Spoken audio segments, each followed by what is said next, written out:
ರಾಜ್ಯಾದ್ಯಂತ ಎಲ್ಲಿ ನೋಡಿದ್ರು ಬರೀ ಅಯ್ಯೋ ಶಿವನೇ ಅಯ್ಯೋ ಶಿವನೇ ಅಯ್ಯೋ ಶಿವನೇ ಅಷ್ಟೊಂದು ಸಖತ್ ಸೌಂಡ್ ಮಾಡ್ತಿದೆ. ಏನಿದು ಅಯ್ಯೋ ಶಿವನೇ? ಸೊ ಅಯ್ಯೋ ಶಿವನೇ ಅಂತ ಹೇಳಿದ್ರೆ ಕಲ್ಟ್ ಸಿನಿಮಾದ ಅದೊಂದು ಹಾಡು. ಸೊ ಕಲ್ಟ್ ಸಿನಿಮಾದ ನಾಯಕ ನಟರಾಗಿರ್ತಕ್ಕಂಥ ಜೈದ್ ಖಾನ್ ನಮ್ಮ ಜೊತೆಗಿದ್ದಾರೆ. ಸರ್, ಅಯ್ಯೋ ಶಿವನೇ ಯಾರ ಬಾಯಲ್ಲಿ ಕೇಳಿದ್ರೆ ಅಯ್ಯೋ ಶಿವನೇ ಅಂತ. ಇದೇನು ಅಯ್ಯೋ ಶಿವನೇ ಅಂತ ಹೇಳಿದ್ರೆ ದೇವ್ರ ಜಪಾನ ಅಥವಾ ಏನು? ನಮ್ಮ ಸಿನಿಮಾದ ಹಾಡು ಸರ್. ಸೊ ಎಲ್ಲರೂ ಇಷ್ಟಪಡ್ತಿದ್ದಾರೆ. ಆಮೇಲೆ ನಾವು ಈ ಹಾಡು ಮಾಡಿದಾಗಲೇ ನಾವು ತಲೆಯಲ್ಲಿ ಇಟ್ಕೊಂಡೆ ನನ್ನ ಕ್ಲಿಯರ್ ಕಟ್ಟಾಗಿ ನಾನು ಡೈರೆಕ್ಟ್ರಿಗೆ ಹೇಳ್ಬಿಟ್ಟಿದ್ದೆ, ಸರ್ ನನಗೆ BC ಸೆಂಟ್ರ್ ಆಡಿಯನ್ಸ್ ಅವ್ರಿಗೆ ಕನೆಕ್ಟ್ ಆಗಬೇಕು, ಆಮೇಲೆ ನಮ್ಮ ಸಿಟಿಯವರು ಅಷ್ಟು ಜನನು ಕನೆಕ್ಟ್ ಆಗಬೇಕು ಅಂತ. ಯಾವ ಥರ ಲಿರಿಕ್ಸ್ ಬರೀಬೇಕು, ಹೇಗೆ ಬರೀಬೇಕು, ಮೆಲೋಡಿ ಬೇಕು ಅಂತ ಹೇಳಿದ್ರೆ ಅದನ್ನು ಹಳೆ ಕಾಲದ ಮೆಲೋಡಿ ಥರನೇ ಬೇಕು ಅಂತ ಕೇಳ್ತಿದ್ರೆ ನೀವು ಹೆಂಗೆ ಏನು ಅಂತ. ಸೊ ನಾನು ಎಲ್ಲ ಕಡೆ ಎಲ್ಲಿ ಹೋದ್ರೂ ಕೂಡ ಈ ಅಯ್ಯೋ ಶಿವನೇ ಅನ್ನೋ ಒಂದು ಪದ ಇದೆಯಲ್ಲ ಸರ್, ಇಟ್ಸ್ ವೆರಿ ಕಾಮನ್. ಈಗ ಹಳ್ಳಿ ಜನ ಆಗ್ಬೋದು, ಇಲ್ಲಿ ಸಿಟಿಯಲ್ಲಿ ಆಗ್ಬೋದು. ಸೊ ಅದಕ್ಕೆ ಇದ್ರ ಮೇಲೆ ಇಟ್ಕೊಂಡು ನಾವು ಏನಕ್ಕೆ ಮಾಡಬಾರ್ದು ಅಂತ ಹೇಳಿ ಈ ಹಾಡನ್ನ ಮಾಡಿದ್ದು ನಾವು. ಇತ್ತೀಚೆಗೆ ಎಲ್ಲಿ ನೋಡಿದ್ರು ಈ ಗಣೇಶನ ಹಬ್ಬದ ಸೀಸನ್ನು. ಸೊ ಎಲ್ಲಿ ನೋಡಿದ್ರು ಒಂದು ಫ್ರೆಂಡಲ್ ಹತ್ರನೂ ಅದೇ ಹಾಡು, ಒಂದು ಪಬ್ಗೆ ಹೋದ್ರೂ ಅದೇ ಹಾಡು, ಒಂದು ಯಾವುದೇ ಕಾರ್ಯಕ್ರಮಕ್ಕೆ ಹೋದ್ರೂ ಅಯ್ಯೋ ಶಿವನೇ. ನಾನು ಅನ್ಕೋತಿದ್ದೆ ಇದೆಯಾ ಎಲ್ಲ ದೇವ್ರ ಜಪ ಮಾಡೋಕ್ಕೆ ಶುರು ಮಾಡಿದ್ದಾರೆ ಅಂತ. ಈಗ ಗೊತ್ತಾಗ್ತಿದೆ ಇದು ಕಲ್ಟ್ ಸಿನಿಮಾದ ಹಾಡು ಅಂತ. ಸೊ ಈಗಾಗಲೇ ಕಲ್ಟ್ ಸಿನಿಮಾದ ಹಾಡು ಕೂಡ ಸಖತ್ ಸೌಂಡ್ ಮಾಡ್ತಾ ಇದೆ ಯೂಟ್ಯೂಬಲ್ಲಿ, ಸಾಕಷ್ಟು ವ್ಯೂಸ್ಗಳನ್ನ ಕೂಡ ಪಡೆದಿದೆ. ಸರ್, ಈ ಕಲ್ಟ್ ಅಂದರೆ ಏನು? ಕಲ್ಟ್ ಅಂದರೆ ಕಲ್ಟು ಸರ್. ಏನು ಹೇಳಿ ನಾನು, ಕಲ್ಟ್ ಅಂದರೆ ಈಗ ಹೆಂಗೆ ಹೇಳ್ಬೋದು ಅಂದರೆ ಅವ್ನು ಬೇರೆ ಒಂಥರ ಅಲ್ಲ. ಈಗ for example cult cinema, cult ಆಗಿದೆ ಇವರು ಕಲ್ಟ್, ಆ ಥರ ನಾವು ಹೇಳ್ಬೋದು. ಕಲ್ಟ್ ಅಂದರೆ ಅವನು very different kind of a person. ಅವ್ನು ಕಲ್ಟ್ ಆಗಿರ್ತಾನೆ. Cult classic cinema, cult song ಆಗಿದೆ. ಸೊ ಇತ್ತೀಚೆಗೆ ಯೂತ್ ಅವರು ತುಂಬ ಬಳಸ್ತಾರೆ ಈ ವರ್ಡ್ ಕಲ್ಟ್ ಕಲ್ಟ್ ಕಲ್ಟ್ ಅಂತೇಳಿ. ಸೊ ಅದನ್ನು ನಾನು ಕ್ಯಾಚ್ ಮಾಡಿಕೊಂಡು ಈ ಟೈಟ್ಲ್ ನಾನು ಸಿನಿಮಾಗೆ ಕೊಟ್ಟೆ. ಸರ್, ಈಗಾಗಲೇ ಜೈದ್ ಖಾನ್ ಅವ್ರನ್ನ ಸಾಕಷ್ಟು ಅಭಿಮಾನಿಗಳು ಒಪ್ಕೊಂಡಿದ್ದಾರೆ ಬನಾರಸ್ ಸಿನಿಮಾದಲ್ಲಿ. ಸೊ ಒಂದು cute look, so chocolate hero ಎನ್ನುವಂಥದ್ದು ಒಂದು ಲವ್ ಸ್ಟೋರಿ ಮೂಲಕ. ಸೊ ಈ ಹಿಂದನೂ ಕೂಡ ಬೆಳಕಿನ ಕವಿತೆ ಸಖತ್ತಾಗಿ ಸೌಂಡ್ ಮಾಡಿತ್ತು. ಸೊ ಈಗ ಕಲ್ಟ್ ಸಿನಿಮಾ. ಸೊ ನಿಮಗೆ ಆ ಸಿನಿಮಾಗೂ ಈ ಸಿನಿಮಾಗೂ ಏನು ವಿಶೇಷತೆ, ವಿಭಿನ್ನತೆ? ಯಾಕಂತೇಳಿ ಅದರಲ್ಲೇ ಒಂದು ಲವ್ ಸ್ಟೋರಿ ಆ ಥರದಿತ್ತು. ಸೊ ಇದರಲ್ಲಿ ಒಂದು ಮಾಸು ಕ್ಲಾಸಾಗಿ ಲುಕ್ಕಿಂಗಲ್ಲಿ ಕಾಣಿಸ್ಕೊಂಡಿದ್ದೀರಾ. ಅದು ಮಿಸ್ಟೀರಿಯಸ್ ಲವ್ ಸ್ಟೋರೀಸ್. ಅದು ಸೈಕಾಲಜಿ, ಸ್ವಲ್ಪ ತಲೆ ಸ್ವಲ್ಪ ಓಡಿಸ್ಬೇಕು, ಅದು ಬೇರೆ ಥರ ಸಬ್ಜೆಕ್ಟ್. ಇದು ಕಂಪ್ಲೀಟ್ ಇಮೋಷ್ನಲ್, ಪ್ರತಿಯೊಬ್ಬರಿಗೆ ಹಾರ್ಟಿಗೆ ಟಚ್ ಆಗೋ ಥರ ಸಿನಿಮಾ ಇದು. ಯೂತ್ಸ್ಗಾಗ್ಬೋದು, ಫ್ಯಾಮ್ಲಿಗಾಗ್ಬೋದು, ಪ್ರತಿಯೊಬ್ಬರು ಆಡಿಯನ್ಸ್, BC ಸೆಕ್ಟರ್ಸ್ಗಾಗ್ಬೋದು, ಇಷ್ಟು ಜನ ತಲೆಯಲ್ಲಿ ಇಟ್ಕೊಂಡೆ ನಾವು ಈ ಸಿನಿಮಾನ ನಾವು ಕತೆ ಮಾಡಿದ್ದು. ಆಮೇಲೆ ಈ ಸಿನಿಮಾದ ನಂದು 3 ಪಾತ್ರಗಳು ಇದೆ, ಬೇರೆ ಥರ. ಈಗ ತುಂಬ ಬೇಗ ಹೋಗ್ಬಿಡುತ್ತೆ. ಮುಂದಿನ ದಿನಗಳಲ್ಲಿ ಎಲ್ಲ ನಾವು ಈಗ ಬೇರೆ ಹಾಡುಗಳು ಬರುತ್ತೆ, ಟ್ರೇಲರ್ ಬರುತ್ತೆ. ಸೊ ಆವಾಗ ನಿಮ್ಗೆ ಗೊತ್ತಾಗುತ್ತೆ ಸರ್. ಯಾವುದೇ ಸಿನಿಮಾ ಬರಲಿ, ಸೊ ಹೀರೋಗೆ ಒಂದು ಹುಡುಗಿ ಕೊಟ್ಟರೆ ಅಥವಾ ಒಂದು ಹೀರೋಯಿನ್ ಸಿಕ್ಕರೆ ಸಾಕು ಅಂತಾರೆ. ಇದೇನು ಸರ್ ನಿಮಗೆ ಕಲ್ಟಲ್ಲಿ ಎರಡೆರಡು ಹೀರೋಯಿನ್ ಅಂತೆ? Sir, it was not my want sir. ಅದು ಸಿನಿಮಾ ಕತೆ ಡಿಮ್ಯಾಂಡ್ ಮಾಡಿದ್ದ. ಸೊ 2 ಹೀರೋಯಿನ್ ಹಾಕ್ಕೊಂಡಿದ್ದೀವಿ. ಸೊ ಮಲೈಕಾ ಅವರು, ಸೊ ತೆರೆ ಮೇಲೆ ನೋಡ್ತಿದ್ರೆ ಅದೆಷ್ಟೋ ಪಡ್ಡೆ ಹುಡುಗರ ಹೃದಯವನ್ನು ಕದ್ದಿರ್ತಕ್ಕಂಥವ್ರು. ಸೊ ಮಲೈಕಾ ಅವ್ರ ಜೊತೆಗೆ ನೀವು ಸಿನಿಮಾ ಮಾಡಿದಾಗ ಸೊ ಅವರ ಒಡನಾಟ ಹೇಗಿತ್ತು? ಸೊ ಅವರ ಬಾಂಡಿಂಗ್ ಹೇಗಿದೆ? ಚೆನ್ನಾಗಿದೆ ಸರ್, ಚೆನ್ನಾಗಿದೆ. ಫ್ರೆಂಡ್ಸ್ ಥರ ಇದ್ದೀವಿ. ಕೆಲಸನೂ ಕೊಲೀಗ್ಸಲ್ಲಿ ಎಲ್ಲೂ ಒಂದು ಕಡೆ ಕಾಂಪ್ಲಿಕೇಟೆಡ್ ಆಗ್ಬೋದು, ಡೇಟ್ಸ್ಗೆ ತೊಂದರೆ ಆಗ್ಬೋದು ಸೆಟ್ಟಲ್ಲಿ. ಏನಕ್ಕಂದರೆ ಅವಳು ಸೀರಿಯಲ್ ತುಂಬ ಹಿಟ್ಟಾಗಿತ್ತು. ಅವಳು ಒಂಥರ ನೋಡೋಕೆ ಹೋದರೆ ಸ್ಟಾರೇ, ಸೀರಿಯಲ್ ಇಂಡಸ್ಟ್ರಿ ಸ್ಟಾರೇ. ಫಸ್ಟ್ ಸಿನಿಮಾ ಹಿಟ್, 2ನೇ ಸಿನಿಮಾ ಅವರು ಡಾಲಿ ಧನಂಜಯ್ ಅವರು ಬ್ಯಾನರಲ್ಲಿ ಸಿನಿಮಾ ಮಾಡಿದ್ರು. ಇದು 3ನೇ ಸಿನಿಮಾ ಅಂದ್ಕೊಳ್ತೀನಿ ನಾನು. So she is very talented, very comfortable. So ಎಲ್ಲಿಂದನೂ ಯಾವುದಿಂದನೂ ತೊಂದರೆ ಕೊಟ್ಟಿಲ್ಲ ಅವರು. She is very professional. ಇದ್ರ ಜೊತೆಗೆ ಈಗ ರಚಿತಾ ರಾಮ್ ಅವ್ರ ಜೊತೆಗೆ ತೆರೆ ಹಂಚ್ಕೊಂಡಿದ್ದೀರಾ. ಸೊ ಆ ಬಗ್ಗೆ ಎಕ್ಸ್ಪೀರಿಯನ್ಸ್? ರಚಿತಾ ರಾಮ್ ಅವ್ರದ್ದು ನಂದು ಬಾಂಧವ್ಯ ಬೇರೆ. ಯಾಕಂದರೆ ನನಗೆ ಈ ಸಿನಿಮಾಯಿಂದ ನನಗೆ ಅವ್ರ ಫ್ರೆಂಡ್ಶಿಪ್ ಆಗಿಲ್ಲ. ನನಗೆ ಮುಂಚೆಯಿಂದನೂ ಅವ್ರ ಜೊತೆ ಒಡನಾಟ, ಒಂದು ಫ್ರೆಂಡ್ಶಿಪ್ ಇತ್ತು. So we know each other from many years. So ಈ ಸಿನಿಮಾ ನಾವು ಮಾಡಿದಾಗ ಈ ಥರ ಒಂದು ಹೀರೋಯಿನ್ ಒಂದು ಯಾರನ್ನ ಹಾಕ್ಕೊಳ್ಬೋದು ಅಂತ ಹೇಳಿ ನಮ್ಮೆಲ್ಲರೂ ಸಜೆಷನಿಂದ ರಚಿತಾ ರಾಮ್ನ ಹಾಕ್ಕೊಂಡ್ರೆ ಚೆನ್ನಾಗಿರುತ್ತಲ್ವ ಅಂತೇಳಿ ಅಪ್ರೋಚ್ ಮಾಡಿದಾಗ ಅವಳು ಕತೆ ಕೇಳ್ತಾ ಅವಳು ತುಂಬ ಖುಷಿಪಟ್ಟು, ಇಲ್ಲ ನಾನು ಮಾಡ್ತೀನಿ ಈ ಪಾತ್ರನ ಅಂತ ಹೇಳಿ ಮಾಡಿದ್ಲು. And she is also very professional sir. ಈಗ ನಮ್ಮ ಡಿಂಪಲ್ ಕ್ವೀನ್ ಬಗ್ಗೆ ಏನು ಹೇಳಬೇಕು, ಎಲ್ಲ ಸ್ಟಾರ್ ಜೊತೆನೂ ಸಿನಿಮಾ ಮಾಡಿಬಿಟ್ಟವಳೆ. She is a big super star for Kannada industry ನಾವು. ಸೊ ತುಂಬ ಖುಷಿ ಆಯಿತು ಅವ್ರ ಜೊತೆ ಕೆಲಸ ಮಾಡಿ. ಸೊ ಮೊದಲನೇ ಸರಿ ಬನಾರಸ್ ನೋಡಿದಾಗ ಸೊ ನಾನು ಹೇಳಿದಾಗೆ ಕ್ಯೂಟ್ ಲವ್ ಸ್ಟೋರಿ. ಸೊ ಈ ಕಲ್ಟಲ್ಲಿ ಒಂದು ರೋಸ್ ಹಿಡ್ದಿದ್ದೀರಾ. ಸೊ ಬನಾರಸ್ ನೋಡಿದಾಗ ಹೊಸ ಪ್ರತಿಭೆ, ಸೊ ಹೊಸ ಹೀರೋಯಿನ್ ಅಂತಿದ್ದಿತ್ತು. ಈಗಾಗಲೇ ಸಾಕಷ್ಟು ಜನರು ಗುರುತಿಸ್ತಾ ಇದ್ದಾರೆ. ಸೊ ಕಲ್ಟಲ್ಲಿ ಒಂದು ಕ್ಯೂರಿಯಾಸಿಟಿ ಇರುತ್ತೆ, ಯಾವ ಪಾತ್ರ ಮಾಡ್ತಿದ್ದಾರೆ ಜೈದ್ ಖಾನ್ ಎನ್ನುವಂಥ ಪಾತ್ರದ ಹೆಸರು ಹೇಳ್ಬೋದಾ? ಪಾತ್ರ ಹೆಸರು ಬಂದುಬಿಟ್ಟು ಮಾಧವ ಸರ್. ಸೊ ಮಾಧವ ಅದೆಷ್ಟು ಪ್ರೇಕ್ಷಕರ ಹೃದಯ ಕದಿಬೋದು ಅಂತ ಈ ಬಾರಿ ಕಲ್ಟಲ್ಲಿ? % ಸರ್. ಇದು ಇವತ್ತಿನ ಜನ್ರೇಷನ್ಗೆ ಕತೆ ಸರ್. ಇದು ಹಳೆ ಫ್ಲೇವರು ಇದೆ, ಇವತ್ತಿನ ಜನ್ರೇಷನ್ ಕತೆ ಇದೆ. ಪ್ರತಿಯೊಬ್ಬರು ನಾನು ಹೇಳ್ತಾ ಇದ್ದೀನಲ್ಲ, ನನಗೆ ನಾನು ಡಿಸೈಡ್ ಮಾಡ್ಕೊಂಡಿದ್ದೀನಿ ನನ್ನ ಸಿನಿಮಾ ಬಗ್ಗೆ ಏನೂ ಜಾಸ್ತಿ ಮಾತಾಡೋಕ್ಕೆ ಹೋಗ್ಬಾರ್ದು ಅಂತೇಳಿ. ನೀವು ಸಿನಿಮಾ ನೋಡಿ, ಈಗ ಇನ್ನೂ ಬೇರೆ ಹಾಡುಗಳು ರಿಲೀಸ್ ಆಗುತ್ತೆ, ಅದನ್ನು ನೋಡಿ, ಟ್ರೇಲರ್ ನೋಡಿ, ನೀವೇ ನನಗೆ ಹೇಳ್ತೀರಾ. ಸಕ್ಸಸ್ ದಿನ ನಾನು ಮಾತಾಡ್ತೀನಿ ಸರ್. ಈಗ ಮಲೈಕ್ ಅವರಿದ್ದಾರೆ, ರಜಿತಾರಾಮ್ ಅವರಿದ್ದಾರೆ ಸಿನಿಮಾದಲ್ಲಿ. ಸೊ ಇಬ್ಬರು ಕೂಡ ಇಡೀ ಸಿನಿಮಾದಲ್ಲಿ ಇರ್ತಾರೆ. ಅಂದರೆ ಫಸ್ಟ್ ಹಾಫ್ ಒಬ್ಬರು, ಸೆಕೆಂಡ್ ಹಾಫ್ ಒಬ್ಬರು ಇರ್ತಾರೆ. ಇಲ್ಲ ಸರ್, ಇಬ್ಬರು ಇರ್ತಾರೆ. ಇಬ್ಬರು ಟ್ರಾವೆಲ್ ಮಾಡಿ. ಜೈದ್ ಖಾನ್ ಅವರು ಯಾರು ಜಾಸ್ತಿ ಲವ್ ಮಾಡೋದು ಸಿನಿಮಾದಲ್ಲಿ? ಇಬ್ರಿಗೂ ಸರ್, ನನ್ನ ಹೀರೋಯಿನ್ ಅಲ್ವಾ, ಒಬ್ರು ಬಿಟ್ಕೊಳಕ್ಕಾಗಲ್ಲ. ಇಬ್ಬರು ನನ್ನ ಹೀರೋಯಿನ್ಸೇ. ಹೇಗೆ ಬಿಡೋಕ್ಕಾಗತ್ತೆ ಹೇಳಿ.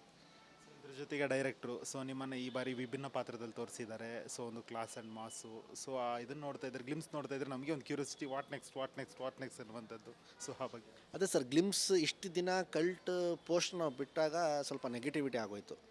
ಏನು ಇವನು ಹುಡುಗಿ ಕಾಲಿಂದ ಸಿಗರೇಟ್ ಸೇರ್ತವನೆ, ಒಂದಷ್ಟು ನೆಗೆಟಿವ್ ಆಯಿತು. ನಾನೇನು ಬೇಜಾರು ಮಾಡ್ಕೊಂಡಿಲ್ಲ. ಇನ್ನು ನಾವೇನು ಕಂಟೆಂಟ್ ಬಿಡಲಿಲ್ವಲ್ಲ, ಒಂದು ಪೋಸ್ಟಿಂದ ಇಷ್ಟು ಟಾಕ್ ಆಗ್ತಿದೆಯಲ್ಲ, ಓಕೆ ನಡೀಲಿ ಹಾಗೆ ಅಂತ. ಯಾವಾಗ ನಾನು ಹುಟ್ಟುಹಬ್ಬಕ್ಕೆ ಇವರೆಲ್ಲ ಡಿಸೈಡ್ ಮಾಡ್ಕೊಂಡು ಪ್ರೊಡ್ಯೂಸರ್ ಇವರೆಲ್ಲ ಒಂದು ಟೀಸರ್ ಬಿಡ್ತಾರೆ ಅಂತ ಫಿಕ್ಸ್ ಆದಾಗ, ಒಂದು ಟೀಸರ್ ಬಿಟ್ಟ ಮೇಲೆ ಅದು 4.5 ಮಿಲಿಯನ್ಸ್ KVN ನಮ್ಮ ಇದರಲ್ಲಿ ರಿಲೀಸ್ ಆಗಿದ್ದದು. ಸೊ ಅದಾದಮೇಲೆ ನನ್ನ ಜನ ನೋಡೋ ರೀತಿ ಚೇಂಜ್ ಆಗೋಯ್ತು, ಎಲ್ಲ ಅಭಿಪ್ರಾಯಗಳು ಚೇಂಜ್ ಆಗೋಯ್ತು. ಸೊ ಅದಕ್ಕೆ ಹೇಳ್ತಲ್ಲ, ನಮ್ಗಿಂತ ನಮ್ಮ ಸಿನಿಮಾ ಮಾತಾಡಬೇಕು. ಸೊ ಒಳ್ಳೆ ರೆಸ್ಪಾನ್ಸ್ ತುಂಬ ಚೆನ್ನಾಗಿ ಬಂತು. ಅದು ಬಂದ ಮೇಲೆ ಇನ್ನೂ ನಮ್ಮ ಶೂಟಿಂಗ್ ನಡೀತಾನೆ ಇತ್ತು. ಅದು ಜನ ಕೊಟ್ಟಿದ್ದು ರಿಯಾಕ್ಷನ್ ಆಗ್ಬೋದು, ಒಂದು ಇದಾಗ್ಬೋದು, ನಮಗೆ ಜವಾಬ್ದಾರಿ ಜಾಸ್ತಿ ತಂದುಬಿಡ್ತು. ಅಯ್ಯೋ ಏನು ಅವ್ರು ಈ ಮಟ್ಟಕ್ಕೆಲ್ಲ ಎಕ್ಸ್ಪೆಕ್ಟೇಷನ್ ಮಾಡ್ತಿದ್ದಾರೆ, ನಾವು ಇನ್ನೂ ಅಟ್ಲೀಸ್ಟ್ ಅವ್ರ ಎಕ್ಸ್ಪೆಕ್ಟೇಷನ್ಗಾದರೂ ಅಟ್ಲೀಸ್ಟ್ ನಾವು ಇರಬೇಕಲ್ಲ ಅಂತ ಹೇಳಿ. ಸರ್, ಈಗ ಬಹುತೇಕ ದೊಡ್ಡ ಸಿನಿಮಾಗಳು ತೆರೆಗೆ ಬರ್ತಾ ಇದೆ. ಅದರ ಮಧ್ಯೆ ಗಾಂಧಿನಗರದಲ್ಲಿ ಅದು ಈ ಕಲ್ಟ್ ಗುಲ್ಲೆಬ್ಸಿದೆ. ಸೊ ಏನದು ಕಲ್ಟು ಅಂತ ಯಾವಾಗ ಬರುತ್ತೆ ಸರ್ ತೆರೆಗೆ ಕಲ್ಟ್? ಬೇಗದಲ್ಲಿ ಬರ್ತೀನಿ ಸರ್, ಇನ್ನು ಸ್ವಲ್ಪ ದಿವಸ ಕೊಡಿ, ನಾನು ಡೇಟ್ ಅನೌನ್ಸ್ ಮಾಡ್ತೀನಿ. ಆಲ್ಮೋಸ್ಟ್ ಪೋಸ್ಟ್ ಪ್ರೊಡಕ್ಷನ್ ಮುಗೀತಾ ಬಂತು. ನನಗೆ ನಮ್ಮ DOP ವಾಲಿ ಸರ್ ಅವರು ಗ್ರೀನ್ ಸಿಗ್ನಲ್ ಕೊಟ್ಟರೆ, ಸರ್ ನಿಮ್ಮ DICG ಮುಗೀತು ಅಂತ ನಾನು ಆಲ್ಮೋಸ್ಟ್ ನಮ್ಮ ತಲೆ ಒಂದು 2-3 ಡೇಟ್ ಇದೆ ತಲೆಯಲ್ಲಿ. ಈಗ ಡಿಸ್ಟ್ರಿಬ್ಯೂಟರ್ಸು, ಥಿಯೇಟರ್ಸ್ ಅದೆಲ್ಲ ನೋಡಿಕೊಂಡು ನಾವು ಅನೌನ್ಸ್ ಮಾಡಬೇಕು. ಮುಂಚೆ ಎಲ್ಲ ನಾನು ಸ್ವಲ್ಪ ಸಿನಿಮಾ ಹತ್ತಿರ ಇರುವಾಗಲೇ ನಾನು ಡೇಟ್ ಅನೌನ್ಸ್ ಮಾಡಿದ್ದೆ. ಈಗ ಸ್ವಲ್ಪ ಮುಂಚೆನೇ ಅನೌನ್ಸ್ ಮಾಡ್ತೀನಿ.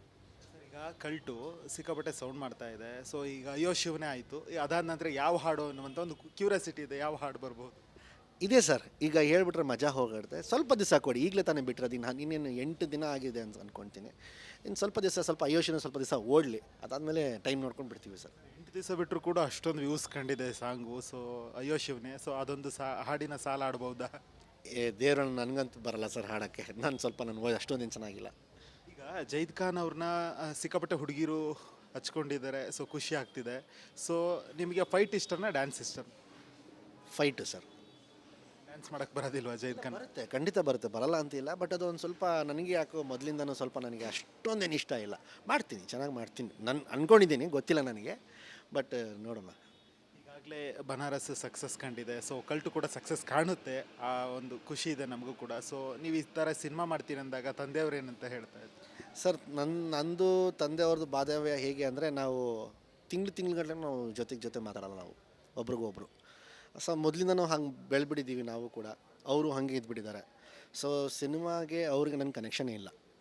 ಯಾಕೆಂದರೆ ಅವ್ರಿಗೆ ಸಿನಿಮಾ ಅಂದರೆ ಇಷ್ಟ ಇಲ್ಲ ಅವ್ರಿಗೆ. ಸೊ ಸಿನಿಮಾಗೆ ರಿವ್ಯೂ ಆಗ್ಬೋದು, ಕಮೆಂಟ್ಸ್ ಏನೂ ಕೊಡಲ್ಲ ಅವರು. ನನ್ನ ಫೀಲ್ಡ್ಗೆ ಅವರು ಏನು ಇನ್ವಾಲ್ವ್ ಆಗಲ್ಲ ಸರ್.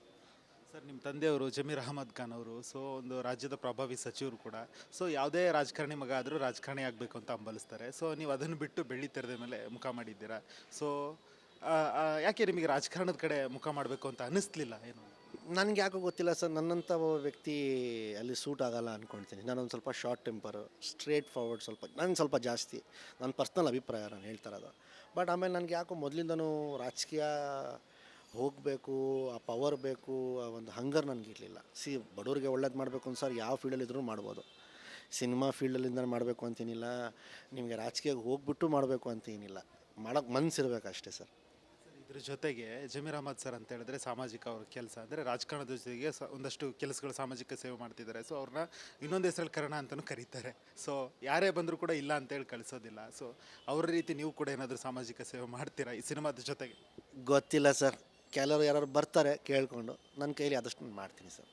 ಇದ್ರ ಜೊತೆಗೆ ಕೊನೆಯದಾಗಿ, ಸೊ ಜಮೀರ್ ಅಹಮದ್ ಸರ್ ಅಂತ ಹೇಳಿದ್ರೆ ಏನಾದರೂ ಒಂದು ವೇದಿಕೆ ಮೇಲೆ ಮೈಕ್ ಹಿಡಿದ್ರು ಅಂತ ಹೇಳಿದ್ರೆ ತುಂಬ ಜನಕ್ಕೆ ಕ್ಯೂರಿಯಾಸಿಟಿ, ಅವರ ಖಡಕ್ ಡೈಲಾಗು, ಸೊ ಸ್ಟ್ರೈಟ್ ಫಾರ್ವರ್ಡು ಆ ಮಾತುಗಳು. ಇದ್ರ ಮಧ್ಯೆ ಒಂದಷ್ಟು ಅವರನ್ನು ಈ ಕೆಲವರೆಲ್ಲ ಟ್ರೋಲ್ ಮಾಡ್ತಿರುವಂಥದ್ದು, ಅದನ್ನು ಯಾವತ್ತಾದ್ರೂ ನೋಡಿದಾಗ ನಿಮ್ಗೆ ಬೇಸರ ಅನಿಸಿದೆಯಾ? ಏನಕ್ಕೆ ಬೇಜಾರು ಪಡಬೇಕು ಸರ್? ನಾನೇ ಈಗ ಕೆಲವರು ಹುಡುಗರು ನನ್ನ ಹತ್ರ ಬರ್ತಾರೆ, ಸರ್ ನಾವು ಹೀರೋ ಆಗಬೇಕು, ನಮಗೆ ಟಿಪ್ಸ್ ಕೊಡಿ, ನಾವು ಎಲ್ಲಿ ಹೋಗಬೇಕು, ಏನು ಮಾತಾಡಬೇಕು. ನಾನು ಅವ್ರಿಗೆ ಫಸ್ಟ್ ಹೇಳೋದು, ಆ್ಯಕ್ಟಿಂಗ್ ಬಿಟ್ಬಿಡಿ, ಎಲ್ಲನೂ ಬಿಟ್ಬಿಡಿ. ಫಸ್ಟು ತಲೆಯಲ್ಲಿ ಒಂದು ಇಟ್ಕೊಳ್ಳಿ, ನಿಮಗೆ ಅವಮಾನ ತಗೊಳಕ್ಕಾಗಲ್ಲ ಅಂದರೆ ಸಿನಿಮಾ ಮತ್ತು ರಾಜಕೀಯ ಈ 2 ಫೀಲ್ಡ್ನ ಆಯ್ಕೆ ಮಾಡ್ಕೊಳಕ್ಕೆ ಹೋಗ್ಬೇಡಿ. This is not suitable for you. ಮುಗೀತಲ್ಲ ಸರ್. ಇದರ ಜೊತೆಗೆ ಈಗ ಕಲ್ಟು, ಸೊ ಕಲ್ಟ್ ಆದ ನಂತರ ಜಹೀದ್ ಖಾನ್ ಅವರ ಮುಂದಿನ ಸಿನಿಮಾ ಯಾವುದು ಅನ್ನುವಂಥ ಒಂದು ಕುತೂಹಲ ಇದೆ. ಇಲ್ಲ, ಒಂದು ಸ್ಕ್ರಿಪ್ಟ್ ಲಾಕ್ ಆಗೋಯ್ತು, ಕೆಲಸ ನಡೀತಾ ಇದೆ. I think pre production I think ಇನ್ನು ಒಂದೂವರೆ ತಿಂಗಳಲ್ಲಿ ನಾನು ಲಾಕ್ ಆಗ್ಬಿಡಿ. ಸ್ವಲ್ಪ ಈಗ ಪ್ರಚಾರ ಪ್ರಮೋಷನ್ಸಲ್ಲಿ ಬ್ಯುಸಿ ಇದ್ದೀನಿ. ಒಂದು ಸತಿ ಒಂದು ರೇಂಜ್ಗೆ ಹೊಟ್ಟೋಯ್ತು ಅಂದರೆ ನಾನು ಅಲ್ಲಿಗೆ ಜಂಪ್ ಮಾಡಿಬಿಡ್ತೀನಿ. ಇದ್ರ ಜೊತೆಗೆ ಇನ್ನೊಂದು ಖುಷಿ ವಿಚಾರ ಅಂತ ಹೇಳಿದ್ರೆ ಡಾಕ್ಟರ್ ವಿಷ್ಣುವರ್ಧನ್ ಅವರಿಗೆ ಕರ್ನಾಟಕ ರತ್ನ ಘೋಷಣೆ ಆಗಿರುವಂಥದ್ದು ಎಲ್ಲೊಂದು ಕಡೆ ಖುಷಿ. ಅದು ನಿನ್ನೆ ಕೂಡ ಅವರ ಬರ್ತಡೇ ಇತ್ತು. ಸೊ ವಿಷ್ಣುವರ್ಧನ್ ಅವ್ರ ವಿಚಾರದಲ್ಲಿ ಒಂದಷ್ಟು ಅನ್ಯಾಯ ಆಗ್ತಿದೆ ಅಂತೇಳಿ ಅಭಿಮಾನಿಗಳ ಆರೋಪ. ಸೊ ಸಮಾಧಿಯನ್ನು ಇತ್ತೀಚೆಗೆ ತೆರವು ಮಾಡಿದರು. ಸೊ ಅಭಿಮಾನ್ ಸ್ಟುಡಿಯೋದಲ್ಲಿ ಎಂಟ್ರಿ ಇರಲಿಲ್ಲ. ಸೊ ನಿನ್ನೆ ಖಾಸಗಿ ಜಮೀನಿನಲ್ಲಿ ಒಂದು ಸೆಲೆಬ್ರೇಷನ್ ನಡೀತು. ಸೊ ವಿಷ್ಣುವರ್ಧನ್ ವಿಚಾರದಲ್ಲಿ ಯಾಕಿಷ್ಟು ತಾರತಮ್ಯತೆ ಸರ್? ಗೊತ್ತಿಲ್ಲ ಸರ್, ದೊಡ್ಡವರು, ನಾನು ಏನು ಹೇಳೋಕ್ಕಾಗಲ್ಲ. ಏನಕ್ಕಂದರೆ ನಾನು ಹೇಳಿದ ತಕ್ಷಣ ಅಲ್ಲಿ ಏನೂ ಚೇಂಜ್ ಆಗೋಲ್ಲ. ಬಟ್ ಒಂದು ನನಗೂ ಬೇಜಾರಾಯಿತು ಅವ್ರ ಸಮಾಧಿನ ಹೊಡೆದಾಕೋದಕ್ಕೆ. ಅಷ್ಟೊಂದು ಅನ್ಯಾಯ ಮಾಡಬಾರ್ದು. ಏನಕ್ಕಂದರೆ ಇವತ್ತು ನಮ್ಮ ಕನ್ನಡ ಇಂಡಸ್ಟ್ರಿ ದೊಡ್ಡ ಮಟ್ಟಕ್ಕೆ ಬೆಳೆದಿದೆ. ಅವರು ಅಷ್ಟೊಂದು ಒಳ್ಳೆಯ ಸಿನಿಮಾಗಳು ಕೊಟ್ಟಿದ್ದಾರೆ. ಅವ್ರದ್ದು ಏನೋ ಒಂದು ತೂಕ ಇದೆ ಈ ಇಂಡಸ್ಟ್ರಿಗೆ. ಅವ್ರು ಇರ್ತಿಲ್ಲ ಅಂದರೆ ಬಹುಶಃ ಇಷ್ಟು, ನನ್ನ ಪ್ರಕಾರ ನಾನು ಹೇಳ್ತಾ ಇರೋದು, ಇಷ್ಟು ಮಟ್ಟಕ್ಕೆ ಇಂಡಸ್ಟ್ರಿ ಬೆಳೀತಾ ಇರಲಿಲ್ಲ. ಸೊ ಅವ್ರಿಗೆ ಆ ಗೌರವ ಕೊಡಬೇಕಾಗಿತ್ತು, ಆ ಅನ್ಯಾಯ ಆಗಬಾರ್ದಿತ್ತು ಅಂದ್ಕೊಳ್ತೀನಿ. ಬಟ್ ಸ್ಟಿಲ್ ಇಟ್ಸ್ ಓಕೆ, ಏನೂ ಮಾಡೋಕ್ಕಾಗಲ್ಲ. ನ್ಯಾಯಾಲಯ ಮುಂದೆ ನಾವು ತಲೆ ಬಗ್ಲೇಬೇಕು. ಸೊ ಇನ್ನೊಂದು ಜಾಗ ಅವ್ರಿಗೆ ಮಾಡಿಕೊಟ್ಟು ಇದು ಮಾಡಿದ್ದಾರೆ. ಆಮೇಲೆ ಅವಾರ್ಡನ್ನು ನೀವು ಬಗ್ಗೆ ಹೇಳ್ತಿದ್ರಲ್ಲ, ಸ್ವಲ್ಪ ಮುಂಚೆ ಕೊಡಬೇಕಾಗಿತ್ತು ಅಂದ್ಕೊಳ್ತೀನಿ ನಾನು. ಬಟ್ ಇರಲಿ, ಪರವಾಗಿಲ್ಲ, ಅಟ್ಲೀಸ್ಟ್ ಕೊಟ್ರಲ್ಲ, ಅಷ್ಟೇ ಖುಷಿ. ಯಾವುದೇ ವ್ಯಕ್ತಿ ಆಗಿರಲಿ ಒಂದು ಕನಸಿರುತ್ತೆ. ಸೊ ನಾನು ಈ ಪಾತ್ರ ಮಾಡಬೇಕು ಅಂತೇಳಿ ಬೆಳ್ಳಿತೆರೆಗೆ ಎಂಟ್ರಿ ಕೊಟ್ಟರೆ ಜಹೀದ್ ಖಾನ್ ಅವ್ರಿಗೆ ಯಾವುದಾದ್ರೂ ಒಂದು ಕನಸಿದೆಯಾ? ಸೊ ನಾನು ಈ ಪಾತ್ರ ಮಾಡಬೇಕು ಎನ್ನುವಂಥದ್ದು. ನನಗೆ ಒಂದು ಪೀಡಿಯೋರಿಕ್ ಸಿನಿಮಾ ಮಾಡಬೇಕು ಅಂತ ತುಂಬ ಆಸೆ. ಯಾವುದೋ ಆ ಥರದೊಂದು, ಈ ಒಂದು ಬಾಡಿ ಲ್ಯಾಂಗ್ವೇಜು ಸ್ವಲ್ಪ ಬಾಡಿ ಗಿಡಿ ಸ್ವಲ್ಪ ದೊಡ್ಡದಾಗಿ ಮಾಡಿ ಸ್ವಲ್ಪ ಪೀಡಿಯೋರಿಕ್ ಸಬ್ಜೆಕ್ಟ್ ಏನೋ ಒಂದು ಮಾಡಬೇಕು ಅನ್ನೋ ಒಂದು ಆಸೆ ಇದೆ. ಈಗಿಲ್ಲ, ಮುಂದಿನ ದಿನಗಳಲ್ಲಿ. ಜೊತೆಗೆ ಐತಿಹಾಸಿಕ ಅಥವಾ ಪೌರಾಣಿಕ ಪಾತ್ರ ಮಾಡಬೇಕು ಅಂತ ಅಂದ್ಕೊಳ್ತೀರಾ ಅಥವಾ ಅನಿಸಿದೆಯಾ ಯಾವತ್ತಾದ್ರು? ಖಂಡಿತ ಅನಿಸಿದೆ. ಆ ಥರ ಸಿನಿಮಾಗಳು ನಂಗೆ ನೋಡೋಕೆ ಇಷ್ಟ. ಯಾಕಂದರೆ ಆ ಥರ ಸಿನಿಮಾ ಮಾಡೋದೇ ಒಂದು ದೊಡ್ಡ ಚಾಲೆಂಜು. ಸೊ ನನಗೆ ಚಾಲೆಂಜಸ್ ತುಂಬ ಇಷ್ಟ. ಪ್ಲಸ್ ನನಗೆ ನಾನು ತುಂಬ ಚೆನ್ನಾಗಿ ಮಾಡ್ತೀನಿ ಅಂತ ನನ್ನೊಂದು ಕಾನ್ಫಿಡೆನ್ಸು. ಸೊ ಈ ಥರ ಏನಾದರೂ ಆಫರ್ಗಳು ಬಂದರೆ ನಾನು ಖಂಡಿತ ಅದು ಒಂದು ಒಪ್ಕೊಳ್ತೀನಿ. ಜಹೀದ್ ಖಾನ್ ಅವರು ಒಂದು ಪೊಲಿಟಿಕಲ್ ಫ್ಯಾಮಿಲಿ ಬ್ಯಾಕ್ಗ್ರೌಂಡ್ ಫ್ಯಾಮಿಲಿಯಿಂದ ಬಂದಂಥವ್ರು ಸಿನಿಮಾ ತೆರೆಗೆ, ಇದಕ್ಕೆ ಸಿನಿಮಾ ರಂಗಕ್ಕೆ. ಸೊ ಅವರಿಗೆ ಸಿನಿಮಾಗೆ ಬರಲಿಕ್ಕೆ ಯಾರು ಸ್ಫೂರ್ತಿ, ಯಾವೊಬ್ಬ ನಟ ಎನ್ನುವಂಥದ್ದು? ಸರ್, ನನಗೆ I think doctor Rajkumar sir, Appu ಅವರು ಅಂತ ಹೇಳ್ಬೋದು. ಏನಕ್ಕಂದರೆ ನಾನು ಅವ್ರ ಹತ್ರ ಜಾಸ್ತಿ ಬೆಳೆದಿದ್ದು. ಏನಕ್ಕಂದರೆ ರಾಜ್ಕುಮಾರ್ ಸರ್ ಅವ್ರ ಫ್ಯಾಮಿಲಿ ಆಗ್ಬೋದು, ನಮ್ಮ ಫ್ಯಾಮಿಲಿ ಬೇರೆ ಬೇರೆದಲ್ಲ, ನಾವು ಫ್ಯಾಮಿಲಿ ಫ್ರೆಂಡ್ಸ್ ಆಗಿರೋದ್ರಿಂದ. ಸೊ ಆಗಾಗ ರಾಜ್ಕುಮಾರ್ ಸರ್ ನಮ್ಮ ಮನೆಗೆ ಬರೋರು, ನಾನು ಅವ್ರ ಜೊತೆ ಎಲ್ಲ ಆಟಾಡಿ ಬೆಳೆದಿರೋನು. ಸೊ ಐ ಥಿಂಕ್ ಅವರೇ ನನಗೆ ಫಸ್ಟ್ ಇನ್ಸ್ಪಿರೇಷನ್ ಅಂತ ಹೇಳ್ಬೋದು. ಏನಿದೆ ಸ್ವಲ್ಪ ಟಿಪ್ಸ್ಗಳು ಸ್ವಲ್ಪ ಅದು ಇದು ಸ್ವಲ್ಪ ನಾನು ಜಾಸ್ತಿ ಅಪ್ಪು ಸರ್ ಕೇಳ್ತಿದ್ದೆ. ಅಪ್ಪಂಗೆ ಹೇಳೋಕ್ಕೆ ಹೋಗಬೇಡಿ, ಹೆಂಗೆ ಏನು ಈ ಥರ. ಅದೊಂದು ಆಡಿಯೋ ಕೂಡ ವೈರಲ್ ಆಗಿತ್ತು ನಿಮ್ಮ ಜೊತೆಗೆ ಅಪ್ಪು ಸರ್ ಮಾತಾಡಿದ್ದು. ಸೊ ಆ ಥರದ್ದು. ಹೌದು. ಇದ್ರ ಜೊತೆಗೆ ಸರ್ ಕೊನೆಯದಾಗಿ, ಸೊ ದರ್ಶನ್ ಅವ್ರ ವಿಚಾರ. ಸೊ ನಿಮ್ಮ ಕುಟುಂಬಕ್ಕೆ ಅಥವಾ ನಿಮಗೆ ದರ್ಶನ್ ಅವರು ಅತ್ಯಾಪ್ತರು. ಸೊ ಈಗ ಅವರು ಯಾವುದೊಂದು ಕೇಸಲ್ಲಿ ಜೈಲು ಸೇರಿರುವಂಥದ್ದು. ಸೊ ಮೊನ್ನೆ ಜಡ್ಜ್ ಎದುರುಗಡೆ ನನಗಿಲ್ಲಿ ಇರ್ಲಿಕ್ಕೆ ಆಗ್ತಿಲ್ಲ, ವಿಷ ಕೊಟ್ಬಿಡಿ ಎನ್ನುವಂಥ ಒಂದು ನೋವಿನ ಮಾತನ್ನು ಹೇಳಿರುವಂಥದ್ದು. ಸೊ ಅದನ್ನೆಲ್ಲ ನೋಡಿದಾಗ ನಿಮ್ಗೆ ಏನು ಅನಿಸುತ್ತೆ? ಯಾಕಂದರೆ ದರ್ಶನ್ ಅವ್ರನ್ನ ತುಂಬ ಹತ್ರದಿಂದ ನೋಡುವಂಥವ್ರು ನೀವು. ಬೇಜಾರಾಗುತ್ತೆ ಸರ್. ಆಗಬಾರ್ದಿತ್ತು, ಈಗ ಆಗೋಗ್ಬಿಟ್ಟಿದೆ. ಈಗ ದೇವರೇ ಕಾಪಾಡ್ತಾನೆ ಅಂತ ನಮ್ಗೆಲ್ಲದ ಪ್ರಾರ್ಥನೆ ಅವ್ರ ಜೊತೆ ಇದೆ. ಆದಷ್ಟು ಬೇಗ ಹೊರಗಡೆ ಬರಬೇಕು ಅಂತ ನಾವು ಪ್ರಾರ್ಥನೆ ಮಾಡ್ತಾಯಿದ್ದೀವಿ. ಆಮೇಲೆ ಈಗ ವಿಷ ನಾನು ಕುಡಿತೀನಿ ಅಂತ ನಿಮ್ಮ ಮಾಧ್ಯಮ ಮುಖಾಂತರ ನಾನು ನೋಡಿದೆ ಟಿ ವಿಯಲ್ಲಿ. ಬಟ್ ನಾನು ಕೆಲವ್ರಿಗೆ ಫೋನ್ ಮಾಡ್ಕೊಂಡು ನಾನು ವಿಚಾರಿಸ್ಕೊಂಡೆ, ಏನಪ್ಪ ಇದು ಸತ್ಯನಾ ಸುಳ್ಳ ಏನು ಇದು ಅಂತ ಹೇಳಿ. ಸೊ ಆಗ ನನಗೆ ಬಂದಿದ್ದ ಮಾಹಿತಿ, ಅದು ಸತ್ಯನಾ ಸುಳ್ಳು ನನಗೂ ಗೊತ್ತಿಲ್ಲ. ಏನು ಅಂತಂದರೆ ಅವರು ಜಡ್ಜ್ ಮುಂದೆ ಹಿಂಗೆ ನಿಂತಿರುವಾಗ ಅವ್ರು ಈ ಥರ ಕೇಳಿದಾಗ ಅವ್ರು ಹೇಳಿದಂತೆ, ಯಾಕೆ ನನಗೆ ಇಷ್ಟೊಂದು ಮೆಂಟಲ್ ಟಾರ್ಚರ್ ನೀವು ಮಾಡ್ತಾಯಿದ್ದೀರಾ? ಕಾಮನ್ ಒಂದು ಬೆಡ್ಶೀಟ್ ಒಂದು ಪಿಲ್ಲೋ ನಾನು ಕೇಳ್ತದೆ ಅಷ್ಟೇ. ಇಷ್ಟೊಂದು ಅನ್ಯಾಯ ನನಗೆ ಮಾಡೋಕ್ಕೆ ಹೋಗಬೇಡಿ. ಅದ್ರ ಬದಲು ಒಂದು ಕೆಲಸ ಮಾಡಿ ನನ್ನ ಸಾಯಿಸೇ ಬಿಡಿ. ಅದೊಂದು ಇಂಡೈರೆಕ್ಟ್ ವೇಲಿ ಹೇಳ್ತಾರಲ್ಲ, ಗೊತ್ತಾ ಸರ್, ಆ ರೀತಿಯಲ್ಲಿ ಹೇಳಿರೋದು. ಇಲ್ಲ ನೋಡೋಕೆ ಹೋದರೆ ಅವ್ರ ವಿಲ್ ಪವರ್ ತುಂಬ ಸ್ಟ್ರಾಂಗ್ ಆಗಿದೆ ಸರ್. ಅವ್ರ ಮರ ಇದ್ದಂಗೆ ಸರ್, ಅವ್ರ ಕಡೆ ನಾವು ಬೆಳೀತಾ ಇರೋದು. ಸೊ ಮರ ಬೀಳೋಕ್ಕೆ ಸಾಧ್ಯ ಇಲ್ಲ ಸರ್. ಒಂದು ವೇಳೆ ದರ್ಶನ್ ಅವರು ರಿಲೀಸ್ ಆಗಿ ಬಂದರೆ ಸೊ ಮತ್ತೆ ಚಾರ್ಮ ಮೂಡುತ್ತೆ ಅವ್ರಿಗೆ ಮೊದಲಿನ ರೀತಿ? ಖಂಡಿತವಾಗ್ಲೂ ಆಗುತ್ತೆ ಸರ್. ಅವ್ರಿಗಿರೋ ಅಷ್ಟು ಅಭಿಮಾನ ಬಹುಶಃ ಯಾರಿಗೂ ಸದ್ಯಕ್ಕೆ ಕನ್ನಡ ಇಂಡಸ್ಟ್ರಿ ಇಲ್ಲ ಅಂದ್ಕೊಳ್ತೀನಿ. ಈಗ ನಾವು ತಮ್ಮಗಳು ಬಿಡ್ತೀವ ಸರ್, ಖಂಡಿತವಾಗೂ ನಿಂತ್ಕೊಳ್ತೀವಿ ಸರ್. ಕೊನೆಯದಾಗಿ ಯಾವಾಗ ಮೀಟ್ ಮಾಡಿದ್ರಿ ಸರ್ ನೀವು? ಅಂದರೆ ಇತ್ತೀಚೆಗೆ ಬಳ್ಳಾರಿಯಿಂದ ರಿಲೀಸ್ ಆಗಿ ಬಂದಮೇಲೆ ಏನಾದರೂ ಮೀಟ್ ಮಾಡಿದ್ರಾ ಸರ್? ನಾನು ರೀಸೆಂಟ್ಲಿ ಅವ್ರಿಗೆ ಯಾವತ್ತೂ ಭೇಟಿ ಮಾಡೋಕ್ಕೆ ಹೋಗಿಲ್ಲ. ಅವಕಾಶ ಇತ್ತು, ಒಂದೆರಡು ಕಡೆ ಫೋನಲ್ಲಿ ಮಾತಾಡಿದ್ದೀನಿ. ನನ್ನ ಹುಟ್ಟುಹಬ್ಬಕ್ಕೆ ವಿಶಸ್ ಮಾಡಿದ್ರು. 2-3 ಸತಿ, ಒಂದು 2-3 ತಿಂಗಳು ಬಿಟ್ಕೊಂಡು ಅವ್ರಿಗೆ ಫೋನಲ್ಲೂ ಕೂಡ ಒಂದು 10-20 ನಿಮಿಷ ಹೀಗೆ ಮಾತಾಡಿದ್ದೀವಿ. ಬಟ್ ಭೇಟಿ ಮಾಡೋಕ್ಕೆ ಅವಕಾಶ ನನಗೆ ಸಿಗಲಿಲ್ಲ. ಸಿಗೋ ಟೈಮಾಗಿ ನಾನು ಹೋಗಿಲ್ಲ. ಯಾಕಂದರೆ ಅವ್ರ ಪರ್ಸ್ನಲ್ ಟೈಮು, ಅವ್ರ ಮೆಂಟಲಿ ಅವ್ರದ್ದು ಸ್ವಲ್ಪ ಬೇರೆ ಏನೇನೋ ಇರುತ್ತೆ. ನಾನೀಗ ಅಲ್ಲಿ ಹೋಗೋದು, ಪಾಪ ನನ್ನಿಂದ ಅವ್ರಿಗೆ ತೊಂದರೆ ಆಗೋದು, ಅದು ಬೇಡ ಅಂಥೇಳಿ ಅವ್ರು ಎಲ್ಲಿದ್ದು ಚೆನ್ನಾಗಿದ್ರೆ ಸಾಕಲ್ವ ಸರ್, ಅದು ಮೇನ್ ಮುಖ್ಯ.